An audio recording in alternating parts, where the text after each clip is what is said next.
Saya telah diberi taklimat secara terperinci oleh Ketua Polis Negara dan Panglima Angkatan Tentera serta para pegawai polis dan tentera bersama-sama dengan Yang Berhormat Menteri Dalam Negeri dan Menteri Pertahanan serta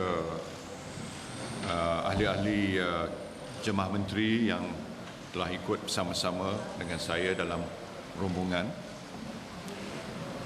Saya ingin melahirkan rasa puas hati di atas keberhasilan operasi bersama yang telah dilancarkan oleh pihak polis dan tentera, di mana banyak kejayaan telah dicapai untuk menumpas kumpulan penceroboh militan yang telah memasuki negara kita mulai pada tanggal 12 Februari yang lalu. Kerjasama yang sangat erat antara polis dan tentera ini dengan menggunakan kepakaran dan kekuatan masing-masing dalam satu bentuk operasi bersepadu adalah merupakan satu model yang sangat baik untuk kita mengambil langkah-langkah membenteras dan mengambil tindakan yang tegas terhadap kumpulan tersebut. Saya tidak berhasrat untuk memberi butir-butir lanjut dari segi keberhasilan operasinya, kerana ini adalah bidang tugas tanggungjawab Ketua Polis Negara dan Panglima Angkatan Tentera. Mereka akan memberi taklimat secara lebih secara terperinci lepas ini pada pihak media. Cuma saya nak menyatakan penghargaan kerajaan terhadap kerjasama yang sangat berkesan yang antara pihak polis dan tentera dan juga keberhasilan yang telah dicapai oleh mereka. Selain daripada itu, saya juga ingin memberi keyakinan khususnya kepada rakyat Sabah, rakyat Malaysia di Sabah, bahawa dalam soal keselamatan dan kedaulatan Sabah, kerajaan akan melakukan apa saja untuk menjamin keamanan dan keselamatan serta kedaulatan negeri Sabah. Untuk menyokong apa yang saya telah nyatakan ini sebagai dan pendirian kerajaan Malaysia, saya ingin mengumumkan kewujudan satu kawasan yang diberi nama Special Security Area belah Sabah Eastern Command ini. Special Security Area ini akan meliputi kawasan dari Kudat ke Tawau dan merangkumi Sandakan, Sempurna, Lahad Datu dan Kunak.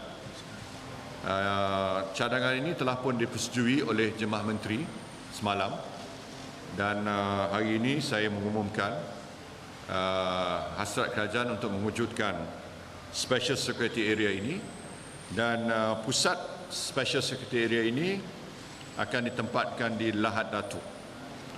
Sebagai langkah segera, command center ni akan kita tempatkan beberapa kabin sementara supaya kawasan keselamatan khas ini dapat berfungsi dengan kadar yang segera. Untuk menggambarkan sikap dan pendirian kita yang serius untuk menjaga keamanan dan keselamatan serta kedaulatan negeri Sabah ini, maka kita akan tempatkan tambahan kekuatan. Maknanya kekuatan yang sedia ada di Sabah ini kita kekalkan, dan kita akan tambah lebih kurang 5 batalion tambahan antara pihak tentera dan polis. Pecahannya kita akan tentukan selepas ini. Setelah kita merundingkan perkara ini antara pihak polis dan tentera, tapi pada prinsipnya kerajaan mengambil keputusan supaya kekuatan tambahan dalam lingkungan 5 batalion ini akan kita tempatkan di kawasan special security area ini.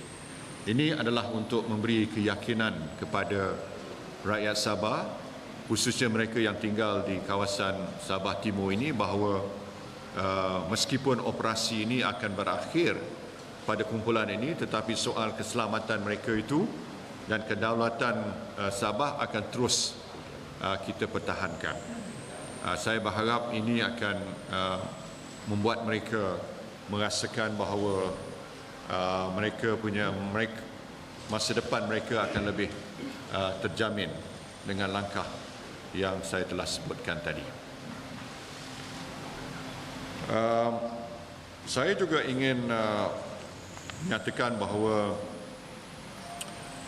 sebelum saya sampai di sini, saya telah berhenti di Tawau. Di Tawau saya telah berjumpa dengan pemimpin-pemimpin dari komuniti Suluk, dan mereka telah pun membaca satu ikrar kepada saya, dan ikrar itu isi utama daripada ikrar itu bahawa mereka mengutuk tindakan yang telah dibuat oleh kumpulan penceroboh, dan kedua, mereka ini memberi sokongan yang sepenuhnya pada kerajaan pusat dan kerajaan negeri, dan mereka juga menyatakan bahawa mereka tidak akan membantu kumpulan ini, malah mereka ini merupakan rakyat Malaysia yang cinta kepada keamanan dan kedamaian. Saya juga telah menerima panggilan telefon daripada Presiden Aquino sebentar tadi,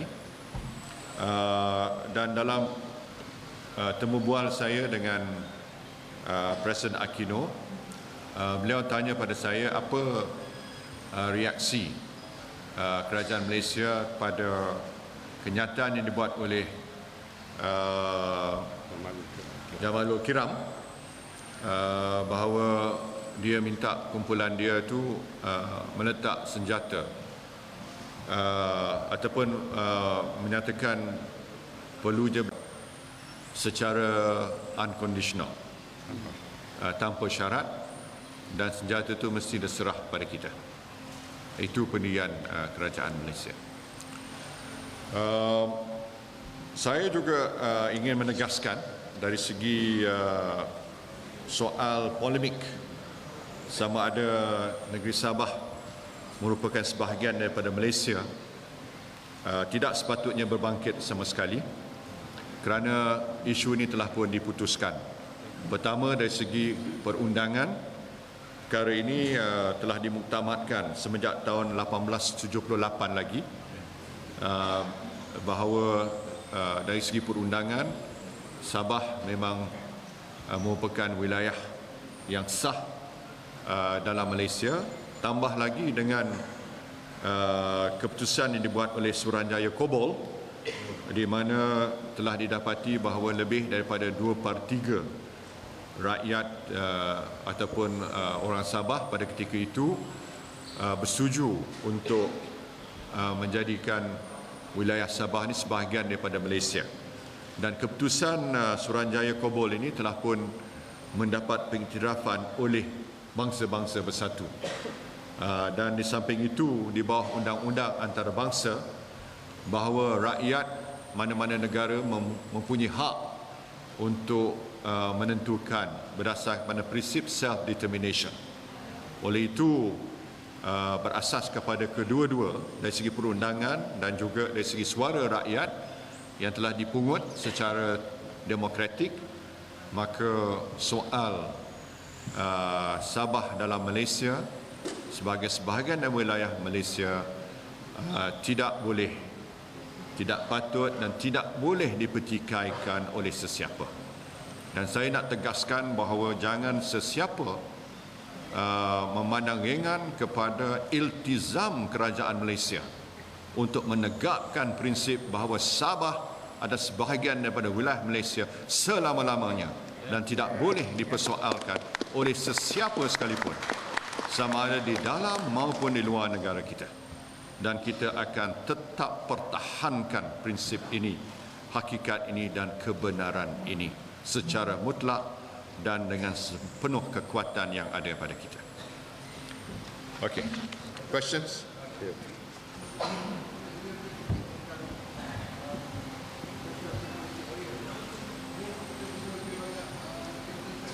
Ya, itu detailnya kemudian, tapi maknanya kita akan tempatkan kekuatan tambahan, berarti bahawa kemudahan-kemudahan pangkalan tentera dan polis sudah tentu perlu ditambah di sepanjang kawasan Sabah Timur.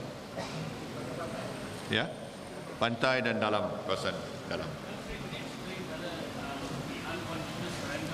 Saya nak tegaskan bahawa ada 3 komponen ya dalam kawasan special security area ini. Ya, ini komponen awam, komponen tentera, komponen polis.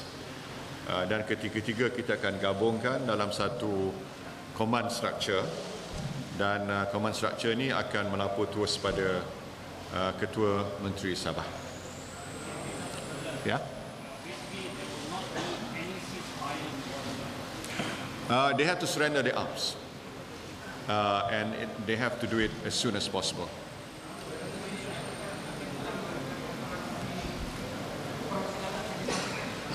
Operasi masih berterusan. Dia akan diteruskan sampai mereka letak senjata.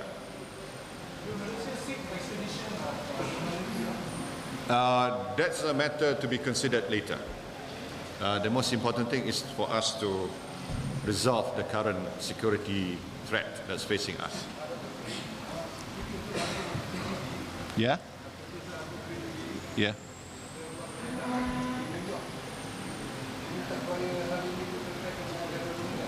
Ayalah, makna itulah sebab kita tak lancar serangan lebih awal lagi. Kita bagi tempoh lebih daripada 3 minggu dan kita tangguh 4 kali. Jadi dan kita hanya bertindak apabila mereka bertindak membunuh 8 anggota polis kita, baru kita bertindak balas. Jadi Malaysia dah cukup menghormati prinsip kemanusiaan dan merundingkan cara itu sesuatu keadaan keselamatan itu untuk diselesaikan cara rundingan. Selepas itu saya buat kenyataan bahawa tempoh untuk rundingan sudah berakhir dan kita masih lagi dalam proses untuk mengambil tindakan terhadap kumpulan ini, dan tindakan operasi ketenteraan polis akan diteruskan sehingga mereka meletak senjata tanpa syarat. For as long as it takes to eliminate them, or they surrender, or rather lay down arms unconditionally.